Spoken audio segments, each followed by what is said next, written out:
ko n'ubundi mwebwe mumeze nkaho mwaje kuregera ubusa. Ngo iki? Ndavuze ibibazo byanyu ndabyumva. Besi operas. Ni mundebe. Inkoko yiwe nta mababa yagiraga.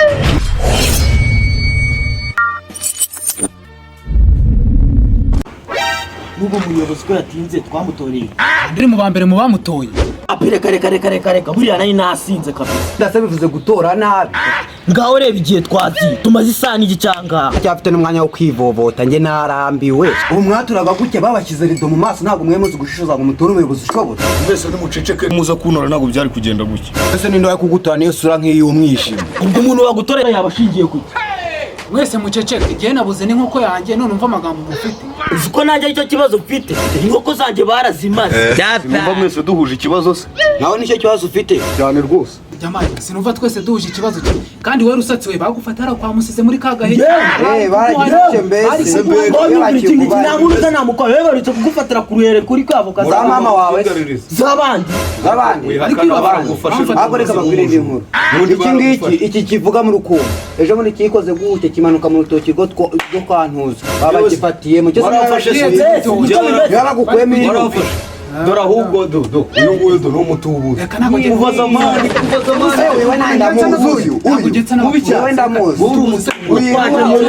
waje mu ntara mwese muri bisa n'igishuzi bagifatije undi kwa n'uzakarira bari kugira ariko nk'umuntu ushikuza abameza umuntu ushikuza abameza turebe imifuka imifuka ni bwoko cy'umuntu ushikuza abameza ibitoki by'abandi maze kwiba nabo ibitoki se ndabyanka bizana iwanyu ariko urabibe nose ubwo niba gufata umaze kurara reka reba nk'umuntu ushikuza nasa uramwenzoga murabura kureba ikibazo ariko banaziguri sabori fatika nta nubwo yakwikora ngo yigure kamika akabyereka buri munsi jeri ya buri munsi buri munsi nye aho buri mwanya ukora ntabwo dukora duhura ari mara w'inzoga uriya muyobozi dutegereje utaza reba igihe izuba ryaka ngaho ndebera dore bariya rero usanga igihe cy'amatora ubundi mwamutorera niwe wa mbere n'ubwo byego cyashishikaye ngo kigiye kumutura weho nyine jewe reka ntabwo natorera umuyobozi wamutoreraga iki ariko ubundi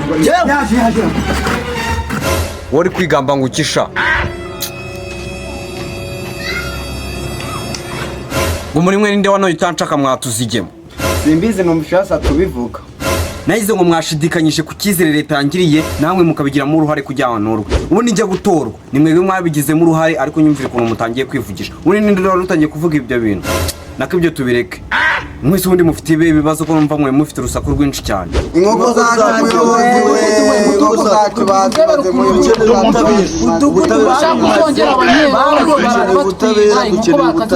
apu mwese ndabarambuye ni muceceke urumva kavuye mufite ibyo bibazo byanyu ndi bubikemure muri kunta kuriza gutyo duhere ku murongo weho vuga. Nukuri muyobozi nukuri kw'Imana dore ibintu babimazeho. Inkoko nari mfite zari 3 ubu ngubu nta nimwe nsigaranye baribye buri munsi. Ikibazo cyawe nacyumvishije bihajye hundi mwese ndagenda ndeba ibibazo byanyu buri wese nambwira ikibazo afite gusa nakumbwira ngo ibiki n'ibiki niba ari ukwavu niba ari telefone niba ari televiziyo umbwira ati ni gutya bimeze ureke kusobanura ibintu byinshi. Weho niwo ukurikiyeho. Muyo ubwa mbere baraje batwara inkoko imwe ubwa kabiri baje noneho zose bazitwara n'imishwi nta kintu bansigiye. Ubu ngubu ndi mu bukene nta kintu dutungo twanye twose badutwaye nta kintu n'amagi banza barayajyanye nta kintu bansigiye. Ese ikibazo ndi kwibaza mwese mufite ikibazo cy'inkoko gusa. Yego muyobozi urebye twese nicyo kibazo dufite. Ndikumva mwese mufite ibibazo byenda kumera kimwe. Tugiye guhera kuri buri mwe anyereka ukuntu inkoko yiwe yari imeze kugira ngo menye ku kibazo cyanyu ndi bugikemure. Ko n'ubundi mwebwe mumeze nkaho mwaje kuregera ubusa. Ngo iki? Ndavuze ibibazo byanyu ndabyumva. muyobo turababaye rwose pe. Wewe wigira ikibazo wikiriga wigora ahubwo kuntu ngiye kubafasha. Buri wese agiye kujya anyuraho yerekana ikimenyetso cy'ukuntu inkoko yewe yari iteye anigana n'ibintu yakoraga kugira mbashe gusobanukirwa niba koko utari kubeshye kuko ntabwo mwese nabizera. Mwese se niko mwabuze inkoko umunsi umwe mukazira umunsi umwe mwese mwabuze inkoko. Turahera kuri wewe ugiye kwerekana ukuntu inkoko yawe yari imeze n'ibintu yakundaga gukora nutabikora utahe.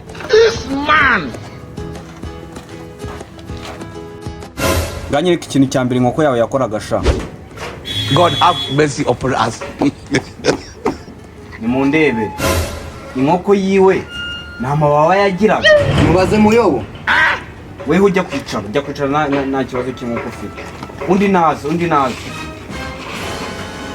nawe nyiri ukuntu inkoko yawe yari imeze. Wese ko mbona inkoko yawe nawe itagiraga amababa nawe ijya kwicara. Undi naze. We inkoko yawe nyereka nawe nyereka ukuntu inkoko yawe yabaga. Inkoko yanjye yari imeze nk'irwaye ibisazi nabona bagiye kuno. Agara inkoko yawe se ntabwo yatoraga ajya kwicara nawe uri kutubera. Undi naze. Nawe nyereka inkoko yawe yakoraga.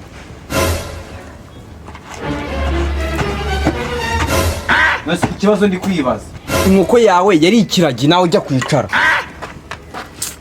Uyobo niba mutadufashije reka twigendera.